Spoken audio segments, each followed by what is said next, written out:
হঠাৎ করেই রেগে গেলেন ফ্রান্সের প্রেসিডেন্ট ইমানুয়েল ম্যাক্রো, তাও আবার মিত্র ইসরায়েলের উপর। এটা কি ভালো সাজার কোনো কৌশল, নাকি ম্যাক্রোর মনের কথা? ইসরায়েলকে অস্ত্র সরবরাহ বন্ধের আহ্বান জানিয়েছেন ফ্রান্সের প্রেসিডেন্ট। গাজা অনেক আগেই নরকে পরিণত হয়েছে। ইসরায়েলি নৃশংসতার মাত্রা ছাড়িয়ে গেছে। ফ্রান্সের প্রেসিডেন্ট ইমানুয়েল ম্যাক্রো ইসরায়েলকে গাজায় নৃশংস অভিযান চালিয়ে যাওয়ার জন্য অস্ত্র সরবরাহ বন্ধের কথা বলেছেন। কিন্তু এই ঘোষণার পেছনে কোনো বিশেষ কারণ রয়েছে কি? গাজায় চলছে এক ভয়াবহ মানবিক বিপর্যয়, বেসামরিক নাগরিকদের হত্যা, শহরের পর শহর ধ্বংস এবং হাজার হাজার মৃতদেহের স্তূপ। ম্যাক্রোর এই আহ্বান কি সত্যিই কিছু বদলাবে? ম্যাক্রোর মতে, আজ আমাদের প্রথম অগ্রাধিকার হলো যুদ্ধের পরিসমাপ্তি। আমাদের অস্ত্র সরবরাহ বন্ধ করতে হবে। একমাত্র তাতে রাজনৈতিক সমাধানের পথে এগোনো সম্ভব।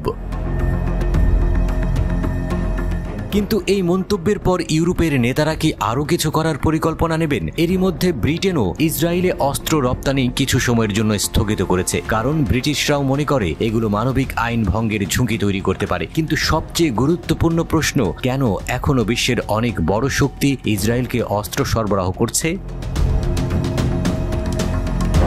বিশ্বের সবচেয়ে শক্তিশালী দেশ যুক্তরাষ্ট্র প্রতি বছর প্রায় $3 বিলিয়ন মূল্যের অস্ত্র সরবরাহ করছে ইসরায়েলকে। গত 7 অক্টোবর হামাসের ভয়াবহ আক্রমণের পর ইসরায়েলের পাল্টা আক্রমণ গাজাকে পরিণত করেছে এক ধ্বংসস্তূপে। এ পর্যন্ত 41,825 ফিলিস্তিনি নিহত হয়েছে, যার মধ্যে অধিকাংশই বেসামরিক নাগরিক। এই পরিসংখ্যান জাতিসংঘের। কিন্তু প্রশ্ন থেকে যায়, এর পরেও কেন অস্ত্র সরবরাহ বন্ধ হচ্ছে না?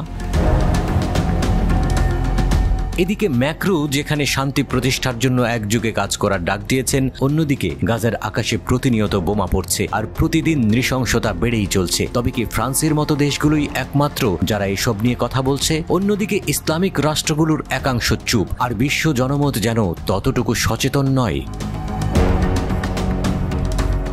ম্যাক্রো একটি গুরুতর মন্তব্য করেছেন। তিনি বলেছেন, লেবানন যেন নতুন গাজা না হয়ে ওঠে। এর মানে কি ফ্রান্স এবং অন্যান্য পশ্চিমা দেশগুলো এখন আর যুদ্ধে বলি হতে চাচ্ছে না, বা তারা শেষ পর্যন্ত একটা রাজনৈতিক সমাধানকে সমর্থন করবে? এখনো পর্যন্ত এই সংঘাতের কোনো শেষ নেই। ইসরায়েল এবং হামাসের মধ্যে যুদ্ধ ক্রমেই আরো ভয়াবহ হয়ে উঠছে। গাজার রাস্তায় রক্তের নদী বয়ে চলছে। এই পরিস্থিতি আরো দীর্ঘদিন চলতে থাকলে কেবল মানবিক বিপর্যয় নয়, আঞ্চলিক অস্থিতিশীলতাও আরো বেড়ে যেতে পারে। কারণ ইসরায়েল লেবাননের সাথেও যুদ্ধে জড়িয়ে গেছে। বিশ্ব নেতারা এখন কি সিদ্ধান্ত নেবেন? গাজায় অস্ত্র সরবরাহ বন্ধের দাবির প্রতি তারা সাড়া দেবেন কি?